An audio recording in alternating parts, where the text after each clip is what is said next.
Namo Buddhaya. Namo tassa bhagavato arahato samma sambuddhassa. Namo tassa bhagavato arahato samma sambuddhassa. Namo tassa bhagavato arahato samma sambuddhassa. So today we are going to study very interesting chapter from the Buddha and his Dhamma. It is the chapter number 4 from the part 4 and the book 3 of the Buddha and his Dhamma. So we have been looking at what is not Dhamma, and Baba Ambedkar has given a kind of a detailed view or detailed exposure as to what is not the Dhamma. And in this part 4 of the book 3, Baba Ambedkar has gone into the discussion on what is not Dhamma very thoroughly. So we have had a chapter or a part on what is Dhamma, and part 4 is about what is not Dhamma. So today we are going to look at the chapter number 4, which is titled as Belief in Soul is not Dhamma. And like what we have seen before, this chapter is also very interesting and important from understanding the various teachings of the Buddha, and in a way to practice according to that understanding of what is not Dhamma. So belief in soul is not Dhamma. Now this heading of the chapter is very clear, that belief in soul is not Dhamma. Why is it so? Because according to the Buddha, the belief in soul or any religion which is based on belief in soul is based on speculation. And whatever is based on speculation leads to invariably to superstitions. And superstition, as we have seen before, is not the right vision, right view. It's a micchaditti. And whatever is micchaditti leads to suffering. It produces suffering for the humanity. So therefore, the Buddha, in his characteristic way, we have seen that the Buddha has discovered within himself through the rigorous analysis and meditation that there is nothing called soul. So soul is just speculative.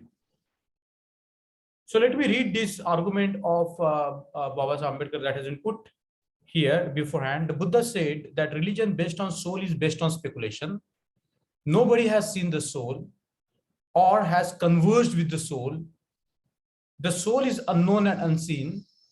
The thing that exists is not the soul, but the mind. Mind is different from the soul. So whatever we experience, the way we perceive the world, it's not based on any soul, anything, and it has nothing to do with the soul. But what Baba Ambedkar says, it is based on mind, and mind is different from the soul. Belief in soul, he said, is unprofitable. A religion based on soul is therefore not worth having. It only ends in creative superstition.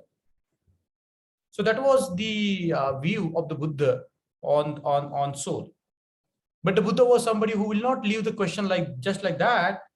He said that there is, in the Brahmanic religion, there is a concept of Atma and Atman, and we have seen that concept in the previous chapter when Baba Ambedkar said that Dhamma based on union with Brahma is a false Dhamma. And here in this chapter, the Buddha is refuting the existence of belief in soul.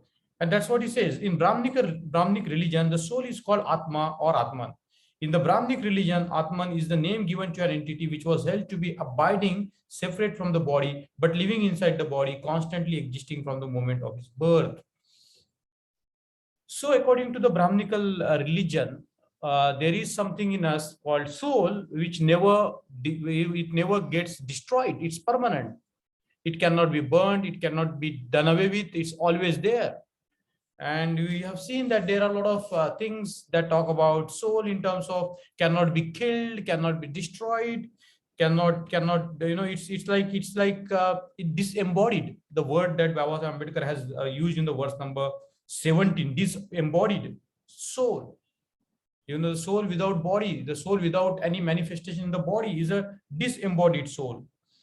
So belief in soul included other beliefs connected with it, because with the belief in soul, there are other beliefs like what happens to the soul after the body is, the body is perished. The soul does not die with the body. It birth in another body when it comes into being. So there are various sort of speculations about the when one believes in the concept of soul. Did the Buddha believe in the soul? The answer is categorical no. Sometimes people say that Buddha was silent, but no, it's a categorical no. He did not. His doctrine about the soul is called anatta, no soul. And we have seen quite a lot about what is the Buddha's teaching of anatta or no soul. And then the verse number 17 goes like this: given a disembodied soul, various questions arise. What is the soul? Where did it come from? What becomes of it on the death of the body? Where does it go? In what does it exist hereafter? How long does it remain there? These questions the Buddha tried to argue with the upholders of the doctrine of the soul. So we have seen that, the word very, very important here, and, we should reflect on this word disembodied. The body without the soul without body. How it is possible that something exists in it, but without it. So given a disembodied soul, various questions arise. What is the soul? Where did it come from? What becomes of it on the death of the body? Where does it go? In what form does it exist hereafter? How long does it remain there? These questions the Buddha tried to argue out with the upholders of the doctrine of the soul. So there were a lot of people who were arguing in favor of soul, and the Buddha has, of course, categorically denied to Mahali that there is nothing called soul, which we are going to see in the discussion ahead. So he first tried to show how vague was the idea about the soul by his usual method of cross-examination. So Buddha had this, Buddha didn't accept anything just like that. He never accepted anything based on speculation. He never accepted anything because it was coming from the tradition. He accepted anything only after the rigorous analysis, after his usual method of cross-examination. So Buddha, of course, undertook what is called the cross-examination. So he first tried to show how vague was the idea about the soul by his usual method of cross-examination. That is what the Buddha did. He asked those who believed in the existence of the soul what the soul was like in size and in shape. So if you say that there is a soul, then the question of the Buddha was, what is the size of the soul? What is the shape of the soul? Because he was somebody who will do the rigorous cross-examination. To Ananda, he said, the declarations concerning the soul are abounding. There are so many concepts about soul all over the places, and there are so many views about the soul everywhere. For example, some declare, my soul has a form and it's minute. So some people believed that their soul has a form and it's very minute. Other people declared that the soul have form and to be boundless and minute. So they said that it's minute, but it's boundless. Others declared it to be formless and boundless. So why this discussion here? Because there are so many views about what constitutes a soul. What is a soul? There are so many views of this, and the Buddha told Ananda that in so many ways, Ananda, are declaration made concerning the soul. There are so many point of views about soul, because it's ultimately a speculative doctrine. Ultimately, it's not based on any reality, because nobody has seen it, nobody has experienced it, nobody has proved the existence of it. And therefore, because it's speculative, the speculation always give rise to so many point of views. And in so many ways, Ananda, are declarations made concerning the soul. How is the soul conceived by those who believe in the soul? Was another question raised by the Buddha. Some said, my soul is feeling. Some people identified the soul with feeling. Others say, nay, my soul is not feeling. My soul is not sentient. Means my soul cannot sense anything. Other people said that my soul can sense. Some people said that no, my soul cannot cannot sense anything.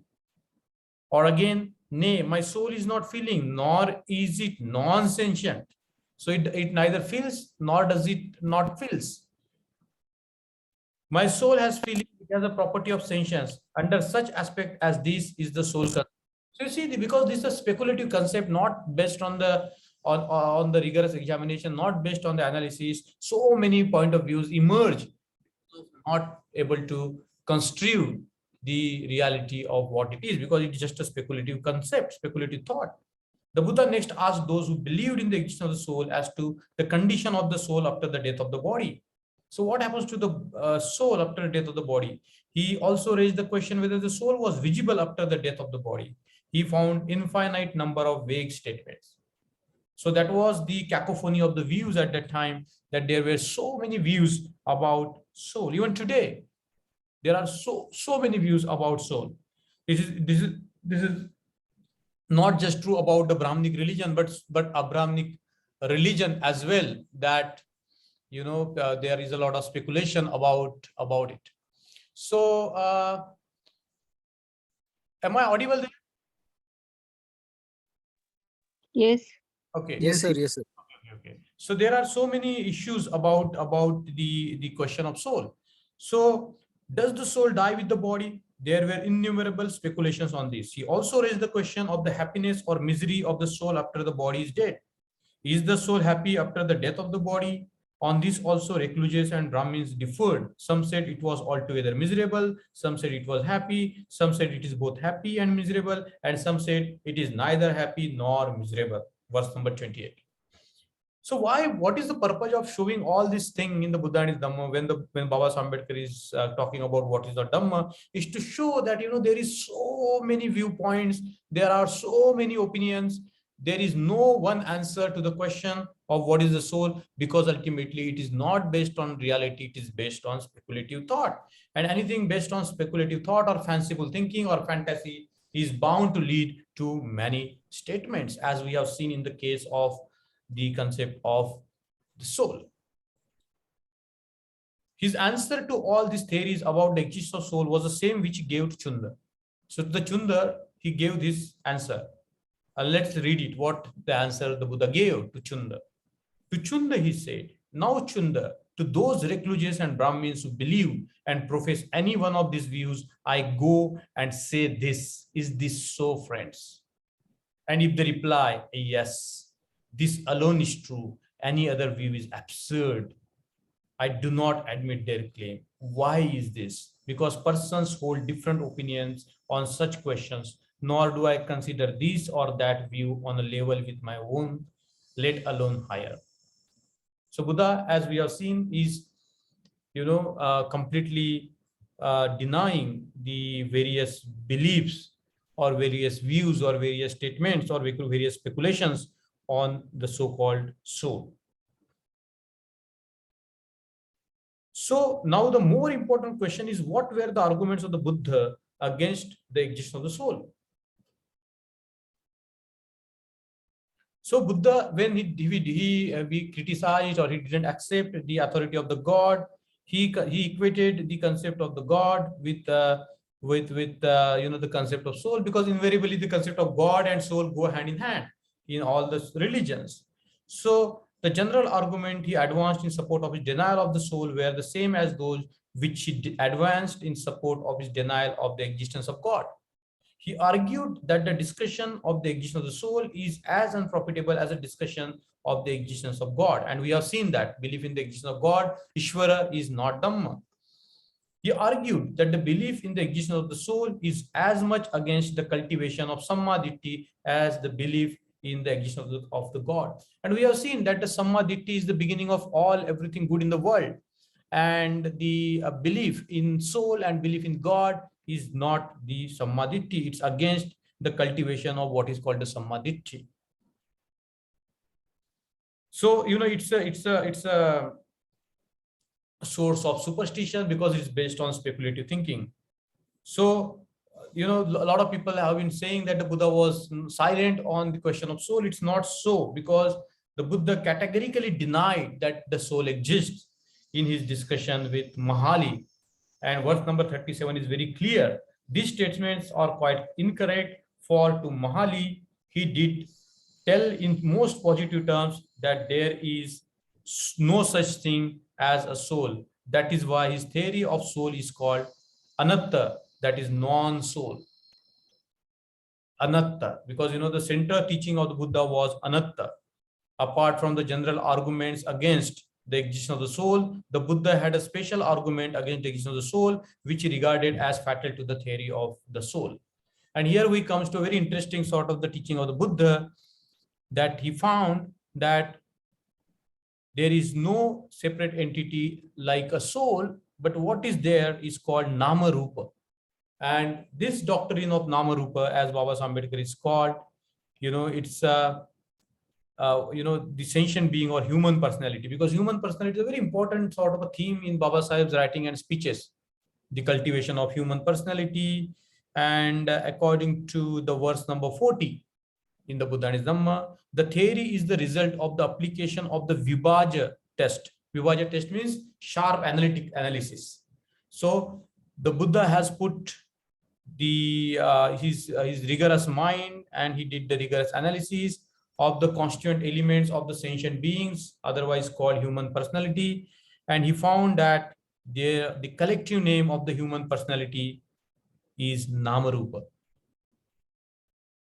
So verse number 41 is very, very important for us, where Baba Ambedkar in a very declarative statement has declared that Namarupa is a collective name for a sentient being. So anywhere there is a sentient being, they are constituted of what is called Namarupa. Nama and Rupa, these two things. And this is a very interesting discussion that we are going to have now is about this Nama Rupa. So according to the Buddha's analysis, a sentient being is a compound thing consisting of certain physical elements and certain mental elements. They are called khandas. So in traditional Buddhist parlance, there are 5 skandhas, panchaskandha. We call them panchaskandha. So there is, of course, the Nama and Rupa. So under Rupa, we can say it corporeality, and we can say Nama mentality or mental elements. So the corporeal elements and the mental elements. So in the corporeal elements, we can know different elements like solid, liquid, gas, plasma, fire, and also like these 4 elements. And because they exist in the space is also considered to be one of the elements. Okay, so Prithvi is a Patvi. In Pali, it is called Patvi. Patvi means earth. Earth doesn't mean the earth. Earth means solidity, the quality of solid, the liquidity, the quality of liquid, the plasma or the gaseous status, and the fire. The plasma is fire, and of course the wind, or what we can say the gaseous state that we all have, and then it all exists in space. Akash. So these are called the Pancha Mahabhuta. So this Pancha Mahabhuta has nothing to do with the Bhuta, because they are very magical. They because of our senses, we perceive them as mountain as a mountain, water as water, earth as earth, because of our senses.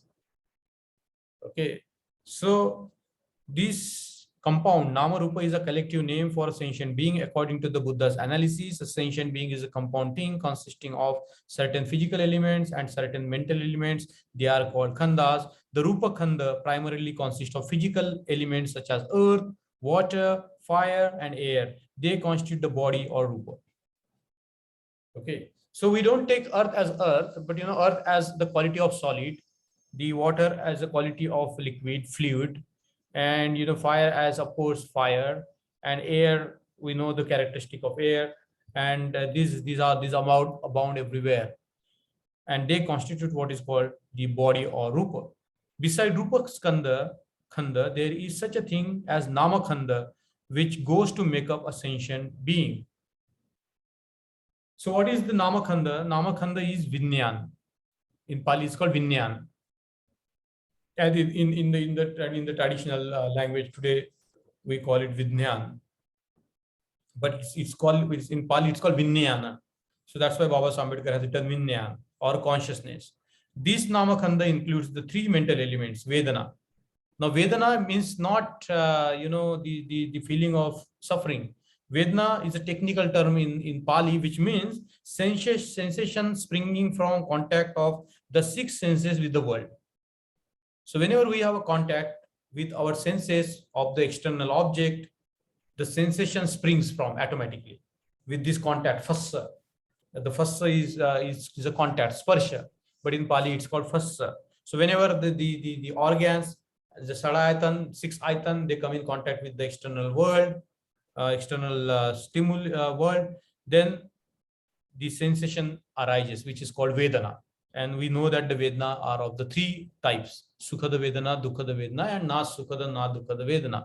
Means the pleasant feelings, unpleasant feelings, and the feelings which are not pleasant or unpleasant. So every time we encounter something by our senses, one of these feelings will arise. One of these sensations will arise, called Vedana. Then there is a Sanya. In Pali, it's called Sanya. And Sanya means perception. So our mind will get involved and it will create a perception that this is cloud, this is water. In a way, we name it. In the process of naming, we call it computer, we call it, even the abstract thoughts like beauty, ugliness, whatever. So Sanya arises. And it creates to the creation of what is called the states of mind called Sankhara. So Nama Rupa basically is called Vedana, Sanya, Sankhara, Vinyana. Okay, so now you see, we don't have to go into this technical list because these are lists and they can be broken down into as units as possible. In the Abhidhamma, the Namaskanda is further categorized in terms of various Chetasikas, and then the Chittas are separated or categorized into 89 54 planes of consciousness, and their concomitants like Chetasika. This is a technical discussion. What I'm trying to get it at is that this list can be further categorized at the very microscopic level in terms of various mental states that we have gone through. We do go through. Sometimes we are envious, sometimes we are full of love, sometimes we are full of kindness, sometimes we are greedy, sometimes we are stingy, sometimes we have faith, sometimes we do not have faith. Likewise, all these mental states are being classified in the latter Abhidhammic literature. But to begin with, we focus today on what is called Nama Rupa. So Chetana is sometimes spoken of along with the three other mental states as being one of them. A modern psychologist would say that consciousness is the mainspring from which other psychological phenomena arise. Vijnana is the center of sentient beings. So Vijnana, what is called Vijnana, is the center of everything. So, in the traditional Paticca Samutpad, we see this very beautiful formula, Vijja Pachya Sankara, Sankara Pachya Vijnana. Vijnanang Pachya Namarupam, Namarupam Pachya Sadayatan, and so on and so forth. So you see, we can understand that these words that the Buddha used is to teach us. We don't break our heads over the terminologies, because these are the devices that the Buddha used to teach us. Okay, so sometimes it is called Panchopadan Khanda, sometimes it is called Nama Rupa, sometimes Nam is defined like this way in terms of the qualities of the elements. And when we talk about Rupa is a psychological aspect, is a mental aspect. And then the Buddha goes on defining the various aspects of consciousness, of Vijnana, and so on and so forth. But as Baba Ambedkar says, that Vijnana is the center of a sentient being. Consciousness. Now, how does the consciousness arise is the basic question that is asked everywhere. And now the modern field of psychology and philosophy has gone into much depth, showing that consciousness is a natural phenomenon. It is not something mysterious. It arises depending on the causes and conditions. So consciousness arises due to the combination of these four elements called Prithvi, Aap, Tej, Vayu. And Baba Ambedkar has given the example from the science as to how that is possible. He talks about what is called the induction, the field, the induction, like wherever there is an electric field, there will be a magnetic field. So we know that science has proved it that whenever there is a magnetic field, there can be also electricity. If an object moves, if a metal moves in the magnetic field, it will produce electricity. And whenever there is a electricity, there is a magnetic field, because the magnetism is a phenomenon that we study in science. So what Baba Ambedkar is trying to say is that whenever there is the presence of the four elements, Prithvi, Aap, Tej, Vayu, in certain combination, automatically the consciousness will arise there. And the Buddha has given an example as to how the Nama and Rupa are codependent. One cannot arise of its own. They co-emerge. So Buddha gave the example of two sticks held like this. And if one fall, other falls. So my Nama Rupa are also Paticca Samutpada. They also co-dependent on each other. One cannot arise without other. So that is the analogy that the Buddha gave, and this is a very beautiful analogy from science that Baba Ambedkar gave. To give an analogy from science, there is an electric field, and wherever there is an electric field, it is always accompanied by a magnetic field. No one knows how the magnetic field is created or how it arises, but it always exists along with the electric field. So very interesting. What Baba Ambedkar is saying here is a very interesting sort of a thing. He says that, why should not the same relationship be said to exist between body and consciousness? Why do we have to say, look at the consciousness as disembodied? The consciousness is embodied.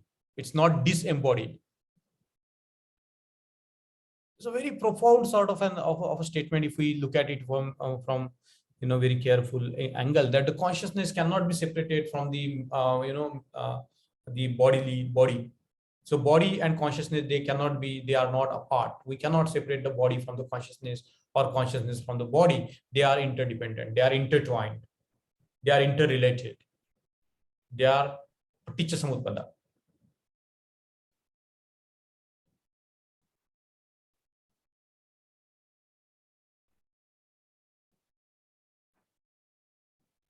So what Baba Ambedkar goes on saying is that the Buddha's argument against the soul is not yet complete here. He had further to say something of importance. So what does Baba Ambedkar further agrees in verse number 55? Once consciousness arises, man becomes a sentient being. So when the consciousness arises, we all become the sentient beings.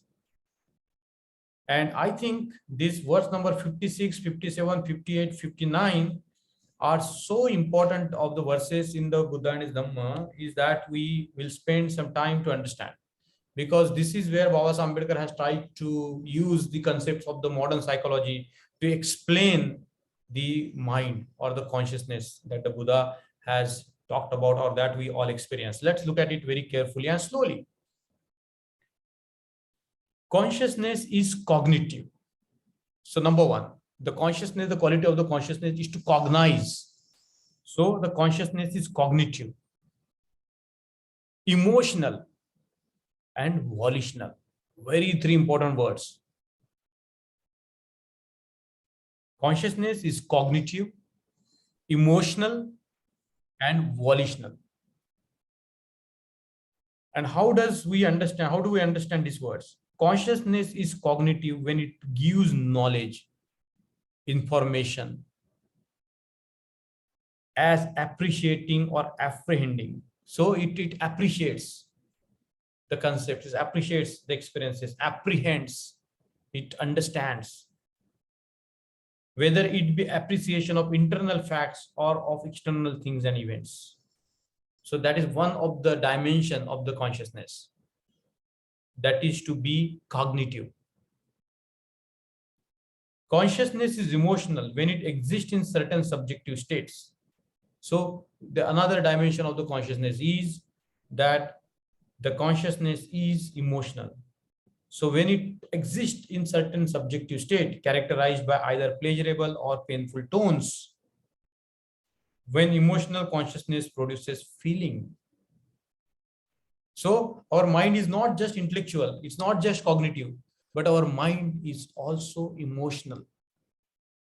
And majority part of our being conscious is to be emotional. And the consciousness in its volitional stage makes a being exert himself for attainment of some end.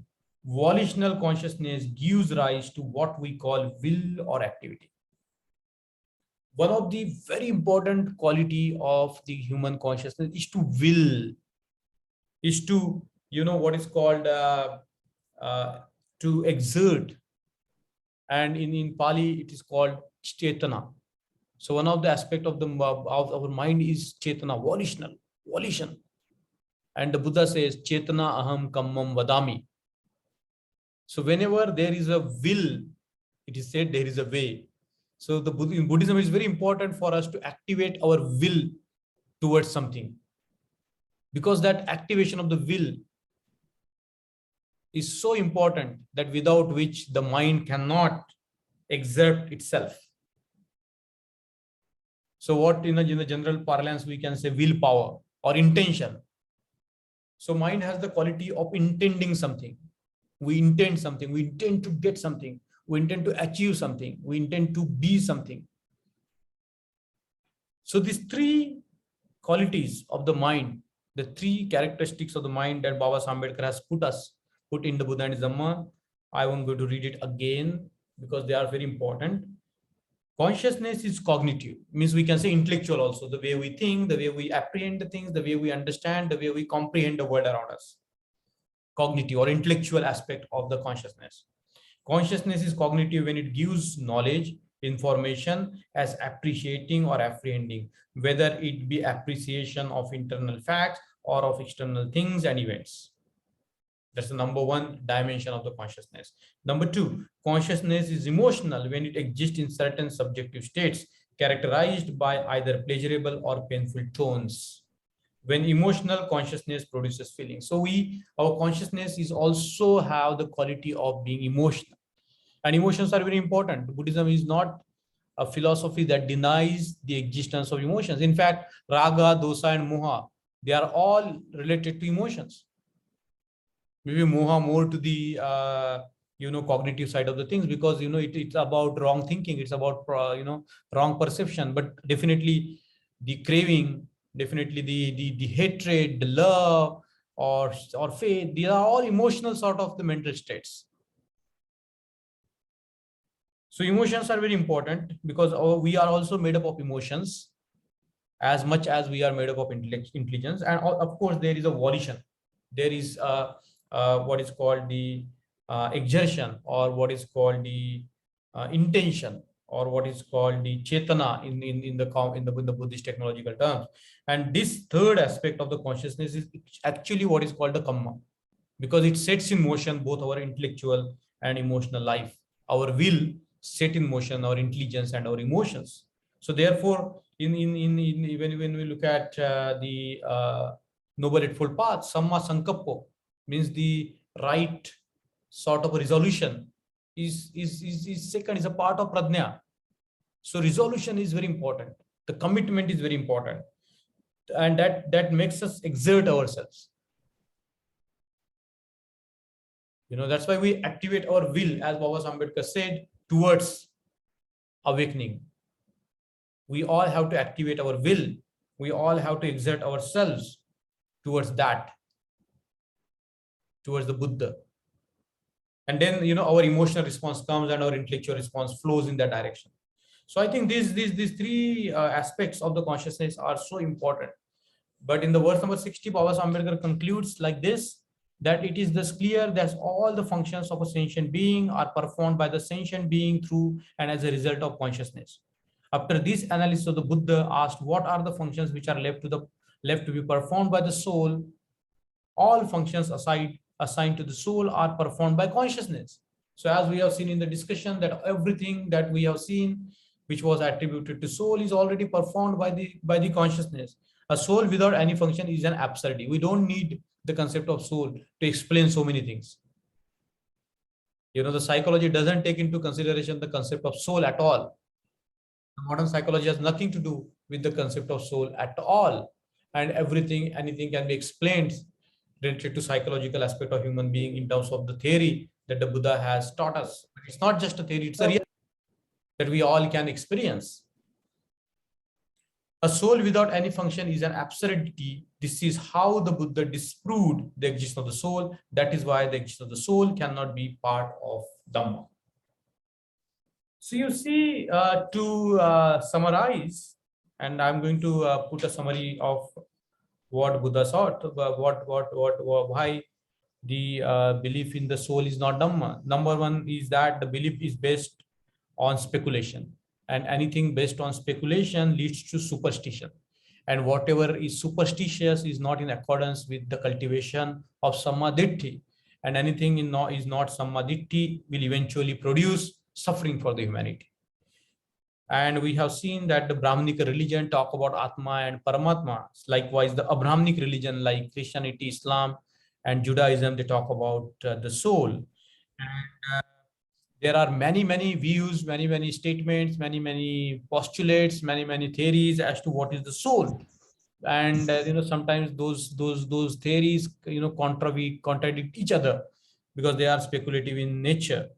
And there are a lot of questions like whether the soul is separate from the body, does not it die, body, the soul is the inside of the things and the body is the clothing of the soul and whatnot. So many speculations on soul. What happens to the soul after the death? Where does it go? Whether what sort of a color it has and what sort of shape it has, there is no answer to that. So, but the Buddha, as we have seen, found through his rigorous examination and through his deep experience of his own, he found that there is no soul, and he discovered anatta. He instead of soul, he found that there are the causation, the chain of causation, the processes. There is no substance, because Buddhism doesn't believe in any substance philosophy. Buddha found that everything is process. Every one thing leads to another thing leads to another, like that. So because we are process, we are becoming, we are not being, as it were. So the Buddha, through his rigorous cross-examination, has found that it's not so. And the Buddha used what is called the method of inquiry, where he used the analysis, rigorous analysis, to found that the human being, the human personality is nothing but nama rupa. And then he has gone on to explain what is nama. So nama is the psychological aspect of it, and the corporeal aspect is called the rupa. And then Buddha has gone into talking about the 4 rupas, and there are about 28 rupas if we further categorize it. And then the Buddha went on talking about nama, the psychological aspect of it, and broadly he defined, he included what is called the Vedana, Sanya, Sankhara, and Vijnana. And he says that the Vijnana is the basis of everything, of all our experiences, psychological experiences. And he says that the body, the nama rupa cannot be separated. They are interdependent. One cannot exist without other. And Baba Ambedkar has given the analogy of the magnetic field and the electric field. And then eventually Baba Ambedkar has gone on to bring in the psychological discussion, which is so prominent these days, the various dimensions or the aspects of consciousness in terms of the cognitive aspect, like intellectual aspect, the way we cognize the world, the way we perceive the world, the way we understand the world, the way we make sense of the world is the intellectual dimension of it. And in the consciousness is also what is called the emotional dimension, because we are not just the intellectual being, we are also have the larger part of our consciousness dominated by emotions like raga, dosa, moha, so on and so forth. And then the third aspect of the consciousness is volitional intention and to will. We general, in the general parlance, we call it willpower. So unless we have a will to achieve something, we cannot get it. So unless we have an intention, we cannot get it. And therefore, this aspect of volition or chetana is so deep in Buddhism that it is also called karma, action.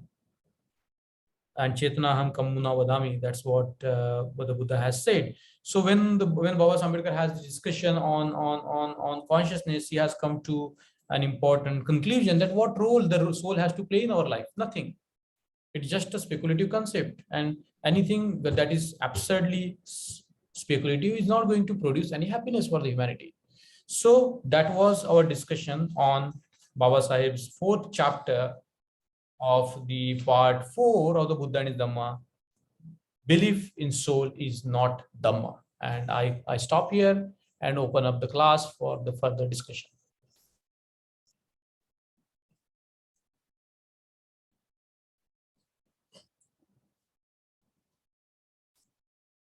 In Buddhism, we consider only elements, 4 elements in the space,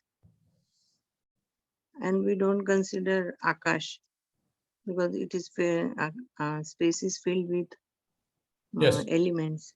yes, yes. There are many. There is no Akash or Yes, there are many sort of discussions in the traditional Pali. This thing as to what is Akasa. Okay, and Akash is of course a space.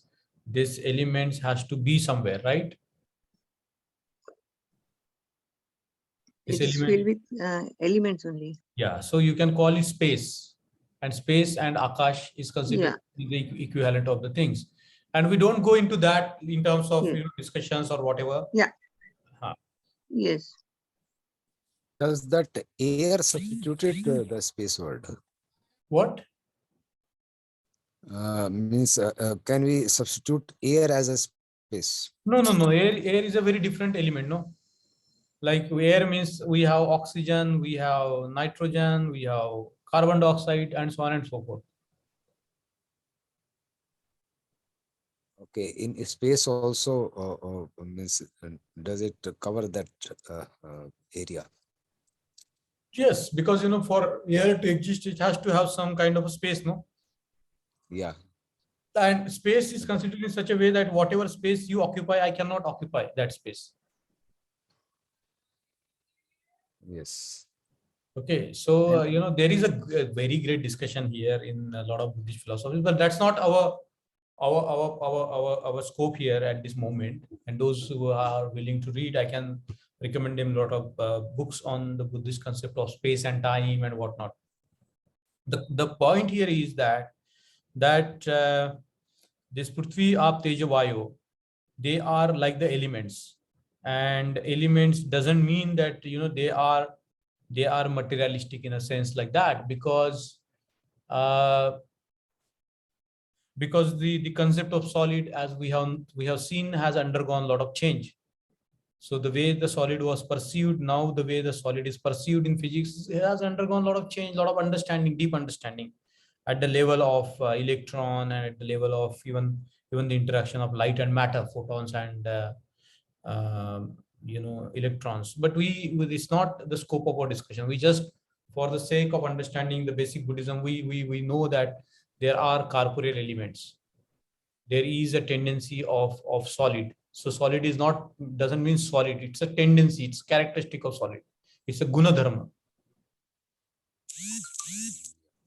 Can from this chapter can we take this that alternate of soul is consciousness? There is no alternative. Yes, mind. Because soul doesn't exist. There is nothing disembodied. The word here is disembodied. There is nothing in our existence that can be separated from body and can be brought out saying that this is what is there. Because consciousness changes all the time. Consciousness cannot remain stationary. Consciousness is also what is called paticca samutpanna. It's a flow, it's a flux. But soul is something which is never destroyed, which never changes. Right? Reflexivity, the word can use. Yes. Reflexivity. Yes, that's a human consciousness. No, we have this reflection and reflexivity, reflectivity. We all that have in our consciousness. It has nothing to do with soul. Because in educational we came across one taxonomy that's called a Bloom's taxonomy, and in that the stages of learning are defined as this cognitive, emotional, and volitional. That is Gyanatmak, Bhavanatmak, and Kriyatmak. That in other words, it is called cognitive, affective, and psychomotor. Who has defined that? It's in that's Bloom's. It's a Bloom's taxonomy of learning. Yeah, I think he is right. Bloom's taxonomy of learning. Yes. I think this, what Baba Ambedkar has tried to do here is to use the so-called modern psychological language to explain the consciousness. And of course, you can understand the consciousness on its own terms by studying Buddhism also, Yes, sir. isn't it? So I think, as I One was, more question, one more absurd question arises in the mind. If what is the stage of consciousness if a person is in coma or in a sleep or means jagruk kind of means awakened one? Means these we can categorize consciousness in all these areas or not? Means just came in mind. This type of question arises in my mind so many times. no, It is a brain death. yes. Conscious. It is a What is brain death. Thai is a doctor. What is Thai's take on this?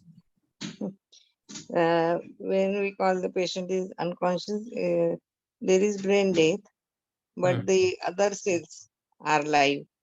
And with each cell, there is Nam and Rupa. Means there is subjective consciousness for the each cell. Means each cell work independently. Heart is working, so heart cells, heart organ cells work independently. Their work is different. Right. So we cannot say that the mind, there is no mind, there is no consciousness. There is subjective consciousness for each cell. They are categorized. They have been given allotted work independently. To the organs, we can name them Rupa and Kaya. For each cell of the organ, there is Nam Rupa. Yes. So do suggest means some philosophies. This is very, very profound chapter. I think very insightful and needs a lot of deliberations from your side, sir. I think, and consciousness is produced when there is conception at the when there is union of this ovum and sperm at one cell only. Consciousness is produced. The cell becomes live. Matter becomes live when there is consciousness. okay. Excuse me. So no. I think there is the brain is there, but there is no Vijnana. The energy is flowing, but it is not captured by the brain. That's why we call it as a brain death. Or it's my understanding. The madam can explain better, I think. I think we can deal with these questions right now. I think we have to understand that consciousness, or what is called the chitta, doesn't stand of its own, because the chitta also co-arises. Everything co-arises. Paticca samutpanna. That's why the chitta is always accompanied by chetasikas, and chitta doesn't work alone. It always works with the chetasikas. So the both should be in coordination. Then only there will be understanding. Right. Otherwise, means it will be recognized because of both. If one thing is not working, the other will not work. Right. So to answer your question, Umesh, is what is consciousness? So this question is not simple to answer, but as the Buddha has said that Al-Amban chinteti iti chittam, very 3-4 words definition of what is consciousness, what is chitta. So Al-Amban. So Al-Amban is also very technical terms, and a lot of philosophical things have been written on what is called Al-Amban. So Al-Amban generally is taken as the object of a mind. Now that object of a mind is whether internal or external. There is also a debate that whatever we cognize, whether what we see is there or not, or it is produced by our senses. So what we call, or what we cognize as sky, we cognize it because of our eyes, because of the certain frequency through which we can experience through the eyes, or through the ears. We have a certain bandwidth only within that we can listen. And smell, our organ of smell is limited unless compared to the organ of sense of a dog. So for a dog, how does the world look like? And for a bird, how does the world look like? So the world will look like to them. They will experience the world according to their senses. And that's why we don't know anything out there, because everything out there is mediated by our senses, by our eyes, by our ears, by our nose, by our touch, and by our taste. And all of these are made into a perception, sadhya, and by the mind, because the mind brings all these stimuli together and cognize, make a concept. In Pali, it is called papancha, mental floration. So for example, we all experience differently same thing. So for example, if we look at the Buddha image, because we have faith in the Buddha, we have a very different sort of a perception. But if somebody is an anti-Buddhist, they might have a very different feeling about it. It is true about everything in the world, isn't it? So then what is out there is a big question. Because if everything, whatever we experience, is mediated by our senses, and then the conceptualized, mentally proliferated by a process called papanchati, then we have a very basic question. Then what is the reality of the world? So what is the Al-Amban? So Al-Amban is an object of a mind, and whether we call it object, because that Al-Amban has also got external aspect and also got an internal aspect. So there is this big, very, very profound philosopher called Dignag, who wrote 8 verses only 8 verses on what is called Al-Amban Pariksha, examining the Al-Amban. Very profound sort of 8 verses, and it has set a lot of intellectual discussion in China in the modern times, because people were talking about quantum mechanics, reality, and all. And here was Dignaga, who was talking about, the very object of the consciousness. So whether that object can stand alone without consciousness? No, because the basic nature of the consciousness is to cogitate the Al-Amban chitta. So without object, the consciousness cannot stand. Consciousness cannot stand of its own. It's very deeply profound. Umesh, am I making any sense? Yes. Very insightful, sir. Yes, you're So, rightly explained, very rightly explained. then what we are discovering then?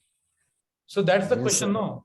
So that's Yeah. why we have to we have to undergo meditation. We have to still our mind. We have to calm it down. Then we have to apply it towards the object. Isn't we it? have to attain a certain stage of consciousness.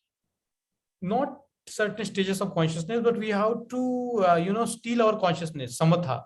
We have to make our consciousness very still and very pliable, very much flexible, so that we can apply it, we can see the nature of it as it is.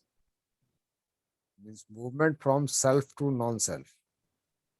Maybe we can say that, but to know the mind is not an easy task. But again, the question is to know the mind. Who knows the mind? The mind knows the mind. Yes.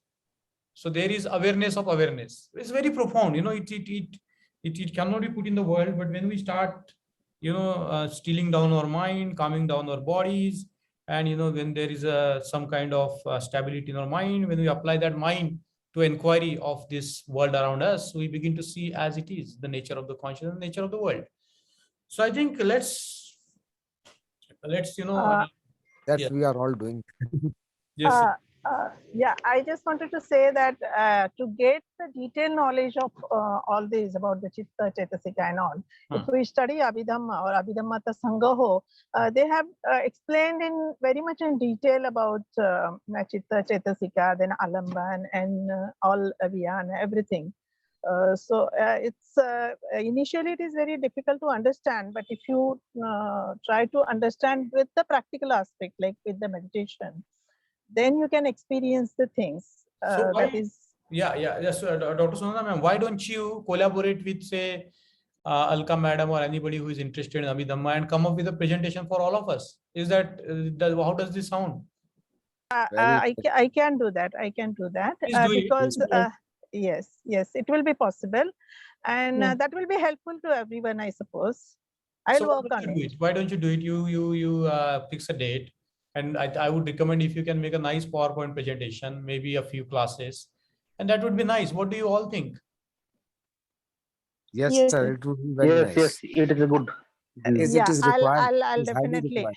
I'll be happy to do this because I will definitely like to share my knowledge, because whatever I have learned in Pali, because Yes, yes. there is a lot of things. There is so much in depth what Buddha has taught, and as much you learn, you get more knowledge and you experience the things which I have done. Means I have experienced also, and I'm towards getting deeper knowledge.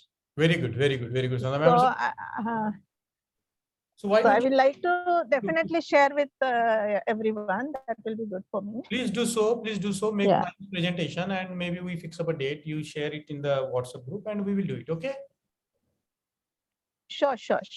Okay. Yeah. So, Thanks a lot. Yeah, thanks. I'll coordinate with Madam and Alka Madam, and we'll Both of decide. you coordinate and Yeah. very, like, then it will help a lot of people, not us only, but it will help a lot of people. Yes. That's, Okay. Yes, yes. we'll do that. Okay, good. So let's conclude today. Thank you so much for joining, and we will meet